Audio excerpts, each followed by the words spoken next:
You ask Tiger to solve. This deals with linear equations with one unknown. The final result is x equals 8/3. Let's solve it step by step. Simplify the expression. Simplify the arithmetic. Group all constants on the right side of the equation. Subtract 8 from both sides.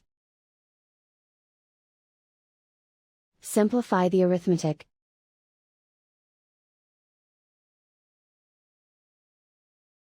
Isolate the x.